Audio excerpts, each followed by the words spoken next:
Selanjutnya kami undang narasumber kita yang terakhir, Bapak Yusinus Prastowo.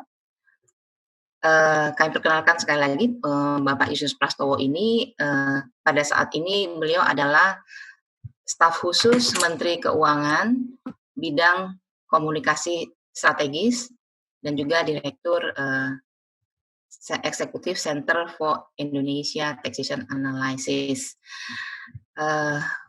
Mungkin untuk tidak berlama-lama, kami persilakan Pak Yusinus Prastowo untuk melakukan pemaparan. Silakan Pak Yusinus Prastowo. Baik, terima kasih Ibu Ratna. Selamat pagi Bapak Ibu semuanya. Assalamualaikum warahmatullahi wabarakatuh. Yang saya hormati Prof. John Hutagaol, Ketua KAPJ IAI, lalu Ibu Elia dan Ibu Mulia Dewi, CEO Online Pajak, Ibu Ratna dan Bapak Ibu para peserta yang berbahagia. Mudah-mudahan semua tetap sehat dalam situasi yang tidak mudah ini, dan saya berterima kasih karena diundang dalam webinar pada pagi hari ini. Saya rasa dari saya tidak banyak, Bapak Ibu. Waktu diundang, saya masih sebagai pengamat, tapi hari ini rasanya saya harus jadi double agent. Saya akan tetap merekam, merespon. Sebelumnya saya menyapa Pak Bonar ya, Pak Bonar dan Pak Sulis. Mohon maaf terlewat. Saya merespon policy yang sedang dan telah diambil, termasuk nanti saya juga ingin menyampaikan apa yang sedang dikerjakan oleh Kementerian Keuangan, dalam hal ini Ditjen Pajak dan Ditjen Bea Cukai serta BKF. Nah, tadi Prof. John sudah menyampaikan banyak, saya tidak perlu mengulangi, lalu teknisnya Pak Bonar dan Pak Sulis juga sudah sangat detail. Nah, saya ingin berikan background kepada Bapak Ibu, sekarang yang terjadi itu sebenarnya apa? Lalu kira-kira ke depan akan seperti apa? Lalu pemerintah sudah menyiapkan apa sehingga kita bisa melakukan respon dua arah, mutual respon, baik dari pemerintah maupun dari masyarakat termasuk wajib pajak. Nah, silakan ditayangkan.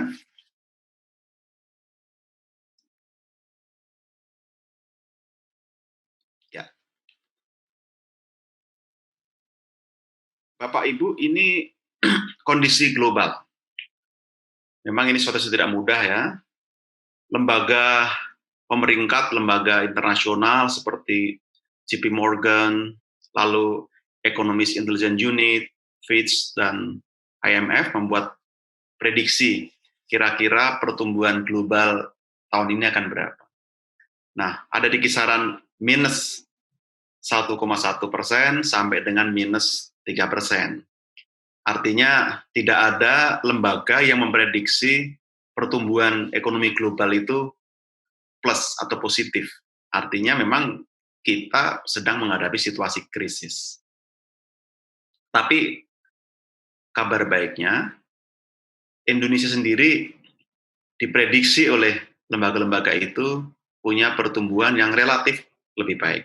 Kalau kita lihat di sini, saya ambil yang paling konservatif, IMF itu memprediksi growth kita akan di positif 0,5%. Artinya masih cukup bagus dibanding dengan beberapa negara yang terdampak sangat dalam. Bahkan Inggris itu kan kemarin kuartal 1 growth-nya sudah turun 30-an%. Artinya ini yang perlu kita antisipasi. Nah, kalau kita lihat di bawah itu adalah V-shape, kurva V, yang menunjukkan situasi krisis ketika penurunan ekonomi terjadi, lalu ada recovery dan berbalik ke atas. Nah, kita lihat di sini seberapa dalam krisis, lalu seberapa lama ini akan pulih menjadi penting. Ada lesson learned dari krisis-krisis sebelumnya, 2008, 98, dan sebelumnya. Next. Nah ini kalau kita lihat, ada penurunan cukup tajam. Dua indikator manufaktur dan jasa di bulan Maret, hampir semua negara, negara maju, negara berkembang, mengalami penurunan. Bahkan negatif ya, di bawah garis, hanya Tiongkok atau China yang sudah mulai tumbuh karena China terkena COVID pertama kali dan sudah recover. Ini yang saya kira juga perlu kita antisipasi. Next.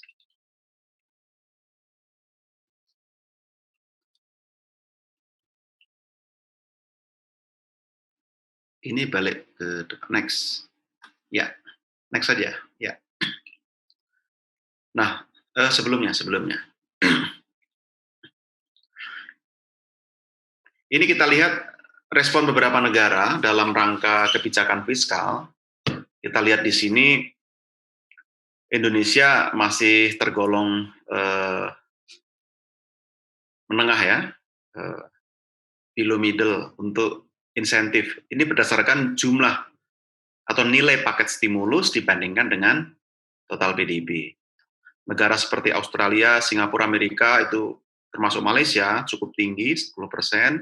Kita masih 2,5%. Negara lain bahkan yang lebih rendah. Nah, kenapa kita relatif masih rendah? Nanti akan saya jelaskan, tetapi pada intinya kita menghadapi situasi yang tidak normal, maka harus merespon dengan cara-cara yang luar biasa. Ada kemendesakan, ada kepentingan yang harus direspon, maka kemarin terbit Perpu 1 2020. Nah, konteks Perpu itu adalah untuk membawa Indonesia keluar dari formalitas keuangan negara kita, karena defisit menurut Undang-Undang 17 2003 itu dipatok 3% dari PDB, maka sangat tidak mungkin dalam situasi krisis ketika penerimaan pajak tidak mungkin diharapkan karena semua turun, kalau pajak dikejar juga pasti tidak bijaksana, maka pembiayaan kita akan menggunakan utang. Itu pilihan yang paling reasonable. Lalu kita berhati-hati, meskipun defisit menurut Perpu tidak diberi batas atas, tapi pemerintah memilih untuk governance-nya lebih disiplin, ketat. Kemarin diproyeksikan 5,02% defisitnya. Lalu kalau ada kebutuhan nanti bisa ditambahkan. Artinya APBN kita dinamis. Kenapa? Karena sekarang perubahan APBN posturnya tidak perlu melalui undang-undang. Jadi di Perpu diatur bisa melalui Perpres. Ini untuk merespon dinamika yang sangat cepat.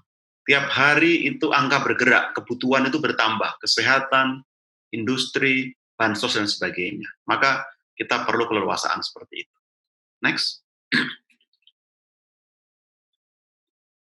Nah, beberapa negara sudah mengambil insentif, bisa kita lihat di sini. Saya tidak perlu baca satu-satu. Setidaknya hampir sama yang dilakukan negara-negara. Kalau kita lihat, ini sejalan dengan rekomendasi OECD. Next. Nah, kita lihat di sini, OECD merekomendasikan ada 4 fase respon kebijakan. Di respon awal memang kebijakan yang mengkombinasikan belanja yang fokus, maka logik dari Perpu 1 2020 adalah refocusing anggaran. Jadi prioritas yang semula itu ordinary untuk belanja modal, belanja barang, itu sekarang digeser semua untuk sektor-sektor yang paling terdampak. Jadi fokusnya ke pertama health, mengatasi dampak kesehatan. Yang kedua safety, social safety net untuk keselamatan warga. Dan ketiga itu untuk stimulus ekonomi. Itu 3 fokus. Nah, respon awalnya sudah, kita juga memperbaiki spending. Lalu fokus kesehatan, ada stimulus sebesar 75 triliun untuk sektor kesehatan. Ini mencakup stimulus untuk industri farmasi, industri pembuatan alat pelindung diri, alat kesehatan, dan sebagainya. Lalu insentif untuk tenaga medis. Jadi ada tambahan dokter spesialis 15 juta per bulan, dokter umum 10 juta, perawat 7,5 juta, dan lain-lain. Termasuk cadangan untuk yang lain-lain, dan juga insentif untuk peserta BPJS Kesehatan yang tidak mampu membayar. itu sudah disediakan semua. Lalu kebijakan finansialnya dan fiskal juga dibuat, yang sudah disampaikan Pak Bonar, Pak Sulis tadi, itu respon di fase pertama, ada bantalannya. Jadi dibuat kerangkanya melalui Perpu, relaksasi pajak, lalu stabilitas sektor keuangan, dan seterusnya. Nah, di fase kedua, itu fase yang sudah mulai konkret dengan kebijakan membantu cash flow perusahaan. Ditjen Pajak sudah membuat PMK 23, lalu PMK 28, ditambah lagi Bea Cukai menerbitkan PMK 31 dan PMK 34. Itu semua adalah respon untuk memastikan perusahaan atau wajib pajak atau masyarakat terbantu cash flow-nya. Jadi ada 2 skema besar. Atau kalau diperluas ada 3 skema. Skema pertama itu pasal 21 ditanggung pemerintah yang melalui tax expenditure ada alokasi sekitar 52 triliun dalam APBN untuk subsidi pajak. Pasal 21, pasal 22, PPN, biaya masuk, dan sebagainya. Itu dibuat termasuk pasal 25. Nah, nanti kita lihat sesuai kebutuhan, karena ini kita lari maraton, Bapak Ibu ya. Ini bukan sprint. Lari maraton, kita harus pintar mengatur napas, harus menghitung kekuatan kita sejauh mana, maka tidak boleh dihabiskan di depan semuanya. Kita paham, masyarakat semua menunggu, tapi pemerintah juga menghitung. Kita juga menghitung nafas kita punya duit berapa, income masuk berapa, spending kita atur betul-betul, sehingga semua bisa terpenuhi, bisa tercukupi. Nah, itu fase kedua. Termasuk ini akan ada ikutannya lagi, PMK 23 juga akan ditambahkan lagi ke 11 sektor, masih bergerak terus, sebisa mungkin ini responsif pada kebutuhan dunia usaha. Lalu fase recovery, pemulihan ekonomi juga sudah disiapkan, stimulus sebelum recovery tadi untuk cash juga bansos 110 triliun akan diberikan ke kurang lebih 45 juta keluarga penerima manfaat. Skemanya macam-macam. Lalu recovery disiapkan 150 triliun biaya pemulihan ekonomi, mungkin akan bertambah, itu untuk penundaan utang, lalu subsidi bunga, termasuk nanti juga untuk mensubsidi pinjaman bagi dunia usaha. Ini sedang dirancang terus, termasuk untuk retail misalnya, akan ada bantuan sangat lunak supaya mereka tetap bisa menyewa tempat meskipun tidak berjualan, sehingga tidak kehilangan mata pencarian ketika nanti pandemi sudah berakhir. Kira-kira seperti itu rancangannya. Lalu yang keempat, restorasi keuangan negara. Itu yang sedang dikerjakan. Next.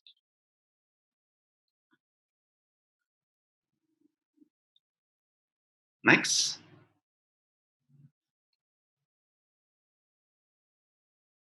Ya. Ini yang dibuat oleh OECD, membantu cash flow, saya kira juga sedikit banyak sudah kita terapkan di Indonesia ya. Penundaan pembayaran pajak, pengurangan beban. Ya. Kita mencari titik temu. Saya kira juga ini perlu pemahaman, pengertian dari seluruh anggota masyarakat, pemerintah juga butuh dana. Di saat ini Ditjen Pajak tidak mungkin melakukan law enforcement, tidak mungkin melakukan intensifikasi. Maka ini saatnya juga pajak sebagai stimulus, tetapi ada kompromi. Seperti SPT tahunan misalnya, banyak berharap ditunda juga bayarnya. Tapi kalau begitu negara tidak punya cash flow, padahal itu dibutuhkan untuk membiayai bansos. Nah, kami kira ini yang dicari, temu di tengah. Next.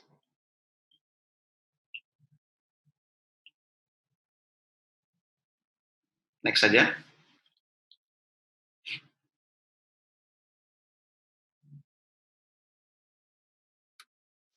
Next ya.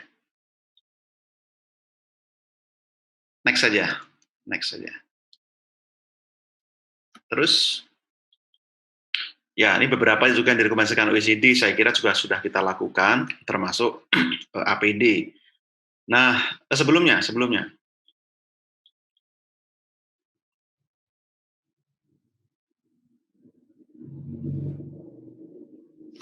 Jadi, APD saya sedikit clarify, supaya tidak ada kesalahpahaman. Seolah-olah ada ekspor APD, padahal negara kita sedang membutuhkan, gitu Pak Ibu ya. Jadi saya klarifikasi, perusahaan Jepang, Korea, Taiwan yang membuat APD di Indonesia, termasuk masker, itu semua maklun. Jadi kita tahu ya, mesin, lalu modal, bahan baku semua dari sana. Nah, ketika dibuat di sini, otomatis kita tidak punya hak untuk minta maaf. Kemarin ada negosiasi, dan saya kira bagus negosiasi dengan pemerintah Korea, Jepang untuk bagi-bagi supaya mereka tetap mendapat, kita juga tetap mendapat. Jadi tidak ada maksud untuk seolah-olah demi mengenjot ekspor lalu diekspor dan di sini langka, tidak ada maksud seperti itu. Nah, ini sudah saya jelaskan tadi, refocusing, penerbitan pandemic bond, lalu relokasi anggaran, penggunaan dana, semua dioptimalkan Bapak Ibu. Tujuannya untuk itu. Next. Ini postur yang berubah, pendapatan negara itu turun cukup tajam, jadi turun sekitar 21%, ini cukup dalam, nah kita bisa maklum di sini, ketika pendapatan negara turun cukup tajam, sementara belanja akan membengkak untuk pembiayaan kita dari utang. Nah, utang pun pemerintah berhati-hati, maka pemerintah tidak menerbitkan ordinary bonds yang tenornya 5-10 tahun, tapi tenornya itu 50 tahun. Nah, ini juga perlu diperjelas. Justru tenor 50 tahun itu ringan, karena lebih murah biayanya. Dan kita punya nafas cukup panjang. Kenapa?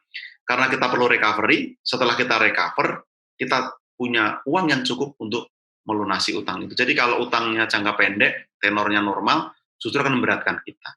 Jadi ini yang jadi strategi kita sebenarnya, supaya tidak terlalu terbebani. Ini semua postur yang berubah dalam PBN kita, semua diarahkan betul-betul untuk 3 hal tadi. Next. Nah, penerimaan pajak, cukai, biaya masuk, dan lain-lain semua juga turun. Sampai dengan Maret ini semua turun, terkonfirmasi memang ekonomi kita melambat. Meskipun di kuartal pertama pertumbuhan masih cukup bagus, masih di atas 4%, tapi ini sudah mulai terlihat di akhir Maret dan April terutama, semua sudah melemah. Kenapa? Karena COVID ini berbeda dengan krisis sebelumnya, Pak Ibu. Kalau 2008 yang terpukul itu hanya demand side, 2098 juga sama, ini dua-duanya ada supply shock dan demand shock, jadi dua-duanya kena. Kenapa? Karena COVID ini membuat mobilitas mandek. Ekonomi itu bertumbuh pada mobilitas, nggak ada pergerakan, ya nggak ada ekonomi. Transportasi, ekspedisi, logistik, jasa lain semua ada karena ada pergerakan, ada mobilitas. Ini yang menurut saya memang akan menjadi pola baru, corak baru ekonomi kita pasca COVID. Next. Belanja juga ada penyesuaian-penyesuaian. Nah, pemerintah, pusat daerah di sini bersinergi, semua dipotong, semua dipangkas. Belanja pusat juga dipangkas, tapi dinaikkan untuk kepentingan kesehatan dan berhubungan industri. Lalu juga saya klarifikasi, memang ini upaya-upaya yang sangat serius untuk menangani itu. Kesehatan, pendidikan yang naik, selebihnya semua dipotong. THR pegawai negeri juga disesuaikan. Dari anggaran 44 triliun, itu dipotong 13 triliun, karena yang eselon 2 ke atas juga tidak mendapatkan itu. Saya kira ini juga bentuk bela rasa ya terhadap situasi sekarang. Next.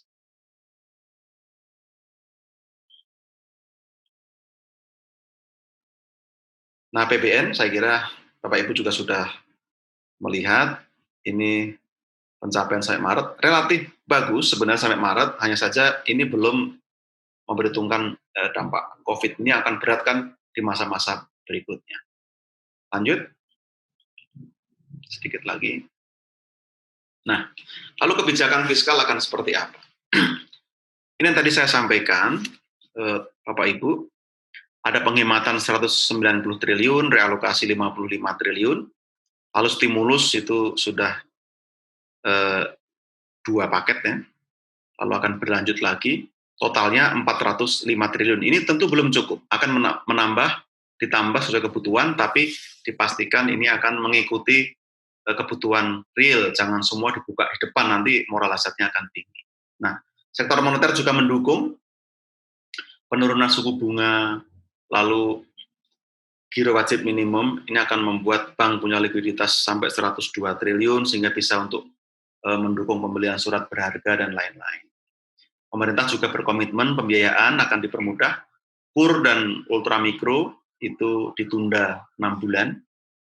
Kalau akan ada subsidi bunga selain penundaan untuk pinjaman sampai dengan 10 miliar, termasuk pinjaman sangat-sangat lunak untuk sektor-sektor yang terdampak demi menjaga survival. Next.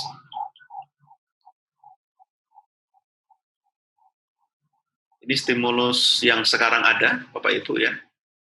Saya tidak perlu jelaskan satu-satu, tetapi perluasan penerima kartu sembako ini ditambah sampai 9 juta keluarga. Transfer ke daerah, dana desa juga direalokasi. 22 triliun itu dipakai untuk korban PHK di desa, termasuk yang pulang kampung. Lalu ada bantuan sembako, bantuan tunai, dan lain-lain. Ini yang terus diberikan ke masyarakat. Mulai minggu ini semua sudah didistribusikan, terutama awal bulan puasa sampai nanti ke Idul Fitri, itu akan secara masif bansos digulirkan. Next. Nah, ini kebijakan secara detail yang telah dikeluarkan untuk fiskal ya, tadi sudah disampaikan oleh Pak Sulis, oleh Pak Bunar, saya tidak perlu ulangi. Relaksasi terus dilakukan, termasuk terakhir PMK 34, kemarin merelaksasi impor untuk komersial non-komersial atas APD, alkes, obat, semua tidak dipungut biaya masuk, dibebaskan PPN, dan sebagainya. Jadi ini saya kira bentuk dukungan pemerintah yang konkret untuk membantu pasokan dalam negeri. Next. Ini sudah, saya kira. Tambahannya adalah Perpu 1. Perpu 1 telah menurunkan tarif pajak badan dari 25 ke 2% untuk tahun ini dan 2021 dan 20% di 2022. Ini juga bisa dinikmati mulai bulan ini, angsuran pasal 25 wajib pajak badan kan sudah bisa turun. Nah, ini saya kira perlu direspon dengan penyampaian SPT lebih cepat, termasuk penurunan tarif untuk publik dan sebagainya. Sedang dipikirkan juga penyesuaian-penyesuaian untuk tarif BPH final, termasuk nanti untuk pelaku UKM yang sudah patuh, sudah punya NPWP, lapor SPT, akan masuk skema pajak ditanggung pemerintah. Jadi sampai 6 bulan ke depan akan ada relaksasi. Maka kita dorong UKM juga mau comply, punya NPWP, lapor SPT, dan sebagainya. Itu trade-off yang sekarang sedang dilakukan. Next. Sedikit lagi.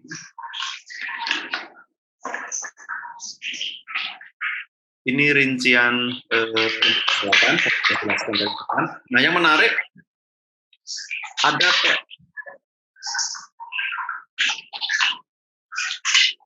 ada PMK 28 ya kemarin dari DJP, itu juga bagus karena memberikan fasilitas untuk pengadaan pembelian barang dan jasa dalam rangka COVID. Dibebaskan pasal 21, pasal 22, pasal 23, dan PPN ditanggung pemerintah. Ini menurut saya cukup bagus karena konkret mendukung penanganan COVID. Next.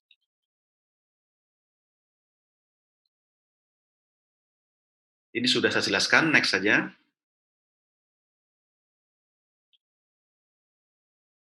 Nah, ini yang ditambahkan tadi juga sudah saya jelaskan. Yang nomor 2, terutama Anda bisa lihat itu sangat detail untuk penerimanya semua. Jadi pemerintah terus bekerja keras, dan ini dari uang pajak yang Anda bayar.